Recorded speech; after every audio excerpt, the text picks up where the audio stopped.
dia melakukan konseling. Mbak tidak perlu khawatir karena apapun yang saya ceritakan akan dijaga rahasianya oleh saya, jadi Mbak tidak perlu kamu untuk menceritakannya kepada saya. Baik, Pak. Kalau begitu, apa bisa Mbak ceritakan kegiatan sehari-hari Mbak seperti apa? Kegiatan sehari-hari saya yang dari pagi sampai Jumat, jam 8 sampai sore. Ya, saya kosan paling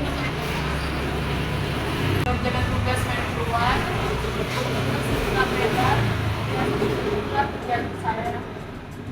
Ternyata Mbak memang orang yang benar-benar sibuk ya. Kalau begitu, apa yang bisa saya bantu? Saya itu merasa bahwa berat badan saya berlebih dan merasa tidak percaya diri jika bertemu dengan orang lain. Saya sudah pernah mencoba untuk meninggalkan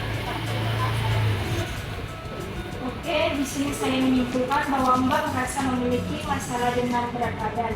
Jadi di sini kalau Mbak tidak keberatan, saya mau membantu Mbak dalam menjelaskan masalah yang Mbak hadapi. Dalam menjelaskan masalah ini, waktu yang diperlukan untuk konseling sekitar 20-25 menit. Apakah Mbak bisa? kulit peranakan. Lalu, upaya apa saja yang Mbak lakukan untuk menurunkan berat badan? Saya mencoba minum laki. Saya juga pernah makan yang bergizi, tetapi berat badan saya. Baik, Mbak sudah baik karena memiliki motivasi yang besar untuk menurunkan berat badan. Tetapi mungkin saya akan bantu Mbak untuk menemukan cara yang mudah dan nyaman untuk Mbak lakukan. Bagaimana jika sekarang kita kembali masalah Mbak? Ya, Mak. Boleh Mbak ceritakan bagaimana kebiasaan makan Mbak sehari-hari? Saya biasa makan 1-2 kali sehari. Saya tidak pernah sarapan dan tidak punya waktu cukup untuk masak. Saya setiap hari membeli goreng pagi. Sebelum siang saya suka jajan seperti tos, buah, dan telur. Saya makan siang dengan bakso. Bakso ringan dan sekali makan nasi isinya masak telur 2 kali. Saya juga ada sekali konsumsi sayur buah. Sedang mengerjakan juga saya juga sering minum makanan. Oh, seperti itu ya Mbak. Lalu apakah Mbak rutin berolahraga mungkin pada hari libur? Yang Mbak, saya tidak memakan olahraga. Jika libur saya hanya sampai berangkat. Oh, begitu ya. Sekarang saya akan menanyakan makanan yang Mbak makan sehari kemarin dari mulai pagi hari sampai mau tidur pagi. Pada pagi hari, Ibu makan apa? Saya makan nasi.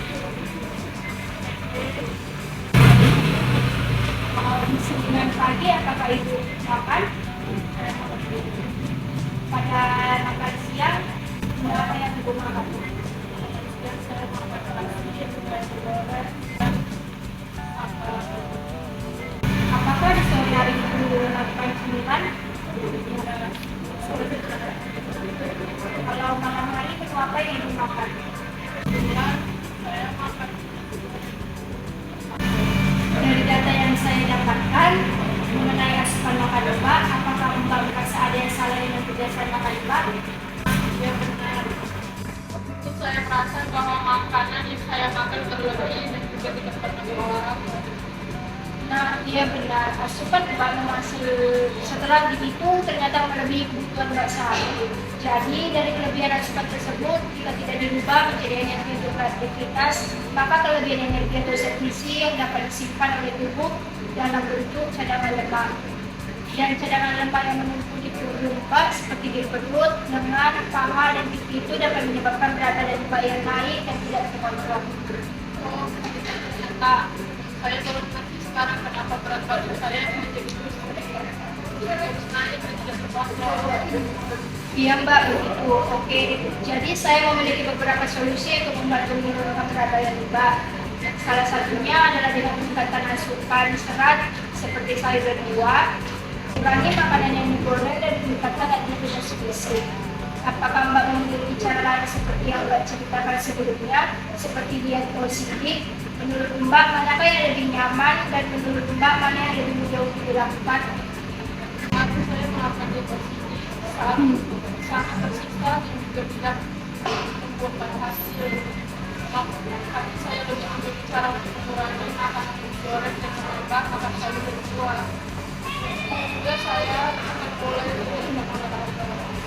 Oke, kalau begitu ya Mbak sudah baik karena memang dan telah memiliki motivasi yang tinggi untuk menyelesaikan masalah berat badan Mbak ini. Untuk melakukan diet ini tidak perlu langsung sekaligus, tetapi dapat bertahap sesuai dengan kemampuan dan kesempatan yang merasakan demi keberhasilan intervensi diet ini. Kira-kira Mbak mau mulai dari kapan dan dari mana? Oke, saya rasa saya bisa mulai dari besok untuk mengurangi makanan digoreng. Kira-kira Mbak mau mulai dari kapan dan dari mana? Oke, saya rasa saya mulai dari besok untuk mengurangi makanan digoreng. Tapi sebelum olahraga, Baik, dia bagus bisa mulai dengan besok dan kemarin karena masih diet, kita tidak hanya dengan cepat banyak bahan, tetapi seberapa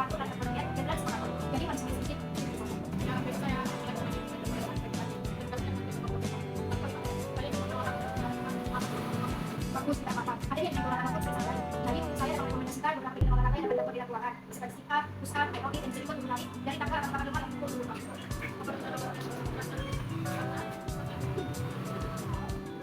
Jadi mungkin saya dapat merekomendasikan untuk napas ringan dapat dilakukan sambil tiduran. Jadi dibanyak isolasi ringan sambil makan napas tanpa dan dilakukan tidak perlu lakukan 6-16 jam perlahan karena paling nyaman dan pembuatan tidak kaget. Seperti ini oleh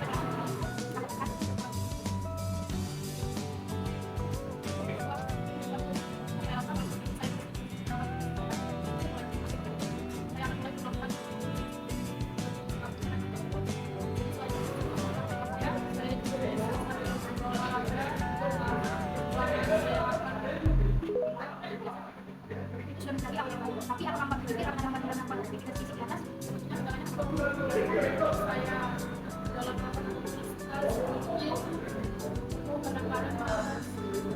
Tidak apa-apa, rasa malas memang kadang lebih wajar dialami, namun sedikit demi sedikit dengan terjadinya realistis dan melihat aspirasi besar untuk diet yang besar dan baik. Saya yakin Mbak bisa berhasil dalam diet kali ini. Lalu, kan Mbak pernah cerita kalau Mbak pernah mengikuti diet OCD. Dari pengalaman diet yang pernah dilakukan, apa Mbak memiliki kendala atau kesulitan?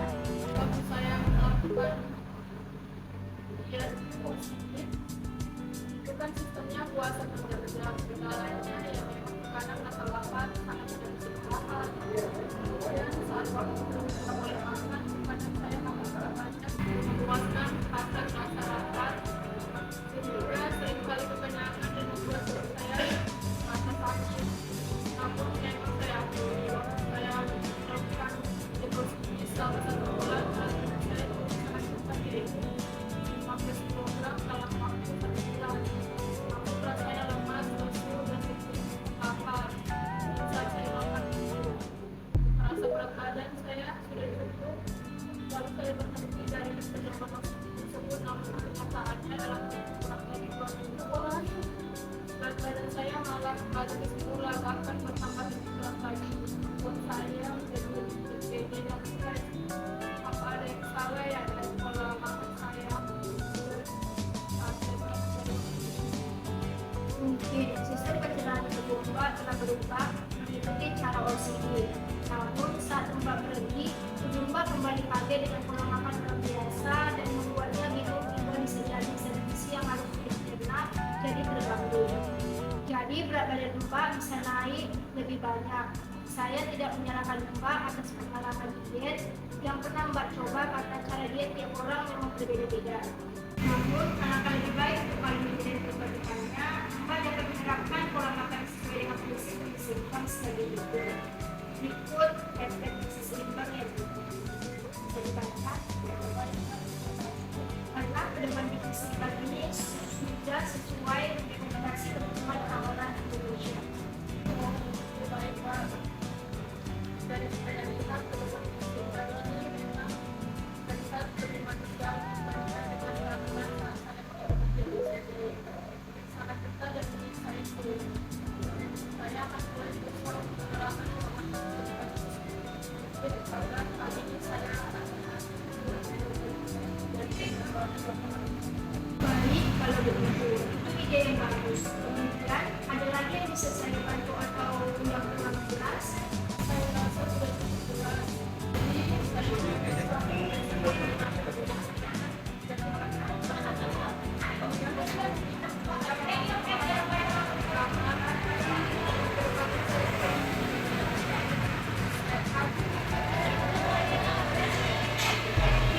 Ya, benar sekali. Namun, agar intervensi ini berjalan dengan lancar dan dapat termonitoring, bagaimana jika Mbak berkenan untuk datang kembali lagi? 1-2 minggu ke depan akan saya dapat melihat perkembangan transferdiet yang Mbak jalani. Apakah Mbak bersedia? saya rasa saya bisa datang kembali ketika atau mungkin pada hari akhir pekan. Akhirnya ada Tidak apa-apa Mbak, apapun nanti ke depannya akan saya bantu pantau tentang keberhasilan intervensi Mbak. Dan Mbak boleh menyimpan indikator nama saya.